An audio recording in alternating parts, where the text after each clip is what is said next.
Good day and welcome back to another DBZ Dokkan battle video. In this video we're going to be taking a look at the Majin Buu Saga Super Battle Road stage and how you can beat it no item. So obviously we're continuing our no item series and we've gotten to the stage where we're taking on the last two stages of the second set of Super Battle Road stages. Now Majin Buu Saga was one of the tougher ones. I remember struggling it with when I first started Dokkan or first started getting into Super Battle Roads.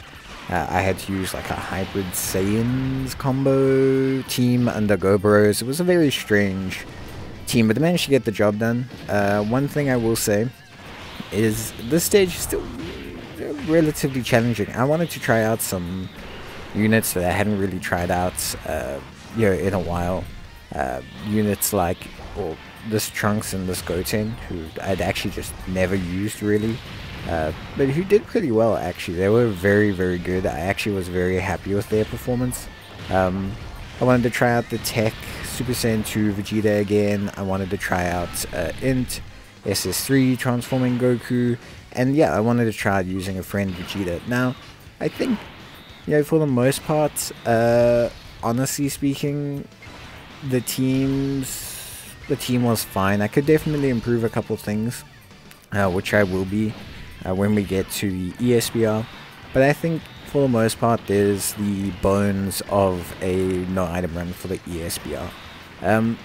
I do think Vegeta, the Int Vegeta, is definitely currently the best Majin Buu Saga unit. I don't think there's any doubt with that. I think he is by far and away the best Majin Buu Saga unit. I will probably run a second rotation of Strength Kid Buu and Physical Buu, maybe. I think that's also a very solid combination. One thing I think the team does need is a little bit more utility. There's not a lot of control that I put in this team, so you could definitely improve that. But yeah, overall I think the team works pretty well. The SS2 Vegeta and the Goku, they're very good units, but they're so orb dependent, it sometimes just really hurts like a lot. And I think it's really a shame for them. I do think them getting easy A's, if they do them right, could be very good long-standing units, especially the Vegeta with his guard, but Goku with his evasion, it's just not enough of a level of evasion, I think, to really kind of like warrant the steps you have to go through to get it. So I think they were maybe not the best call. I would say they cost me the most health by far. They really got me low, basically, because there's not a lot of health recovery. We have the transformation into Vegeta with the Int Vegeta, but that's only really at turn 5. And then the Strength Vegeta, we do have that heal, but that's also only at like turn 3, and we actually do too much damage. Otherwise, that we, to cut a long story short, we actually can't recover that much health. So that's a little bit of a bummer, but I mean, that's not really, I guess that's also not really their fault. It's kind of just the weird space we're in, where we like too strong to struggle, and too low on health that we needed to recover. It's a bit of a weird space. I think the Super Saiyan Vegeta and Goku, the Int one, did fine. Really good job. Their easy A obviously makes them super duper helpful. I think the Tech Vegeta did a great job, just floating around, providing some support, doing some decent damage. I think Goten and Trunks were very good as well. I actually like them a lot. Like a lot. I think they did a fantastic job. Then we had I think that's actually everyone. Like I said though, I actually think the most crucial unit is the Vegeta, and me pushing him off rotation was not really the best idea.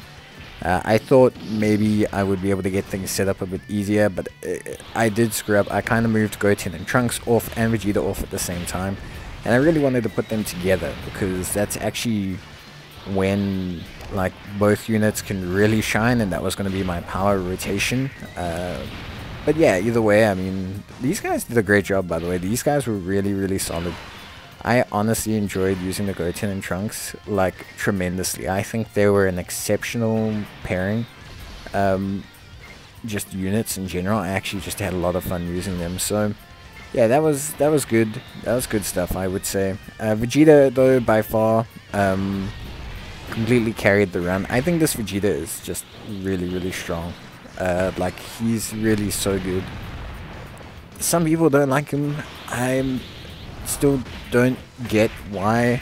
I think he's absolutely tremendous as a unit, and I think my next build of the week will probably be, or if I do a build of the week, it'll probably be on the Majin Buu Saga, because I think there's so much you can actually do with the category, and they should be getting some buffs. So yeah, pretty exciting stuff. Obviously, you know, this phase here, we're obviously facing, you know, Vegito. Vegito originally was a very tough unit.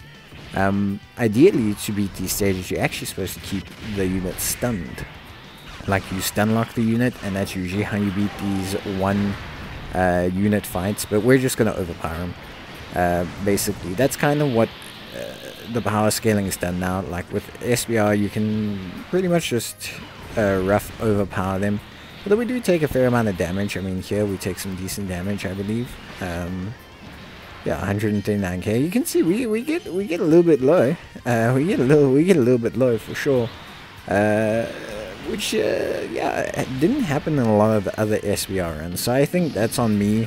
Placement of units and rotations just wasn't up to scratch.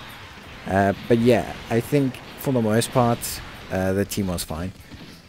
I just think I should have maybe changed up a couple things. I'll introduce some new units and switch in some more control, I think, when I take on the ESBR. But yeah, otherwise, yeah, it is what it is. To be honest with you, it's, you know, something not really too much of a concern. Like, yes, we took damage, but, you know, we'll be fine. To cut a long story short, obviously, because I'm posting the video. But I think the team did okay. I just think my rotations weren't set up properly, and I think I needed that to happen. Because this Trunks and this Goten are very good, especially when they are in the same rotation as Vegeta, and especially when you can get them some stacks and build up and things like that. So yeah, I do think I could have definitely done the situation with better. Vegeta's not going to take any damage from this, by the way, at all. So yeah, just could have done things a little bit better, but at this, you know, at the end of the day, it wasn't a huge issue. I do wish they had changed the requirements for the Int Vegito. In hindsight, turn 5, I think, does still limit him quite a lot. But at the end of the day, yeah, you know what, I think this was a pretty fun, pretty decent team, and it got the job done, so, you know, can't complain too much. But yeah, let me know what you guys think. I'd love to hear what team builds you use, or if you still use Majin Buu Saga. What kind of team do you build with them? How do you feel about them? And yeah, just in general, where are your thoughts on them as a team right now? Yeah, do you rock with them? Do you not rock with them? It'll be pretty interesting to hear. But that's it. Only one more stage left, which is Patara. But don't worry, we won't be using a full Majin Buu Saga Patara team. Although there will be a couple crossover units. I think that's pretty difficult to deny. But yeah, that's going to be it. Hope you enjoyed the video, and I'll see you guys next time. Bye.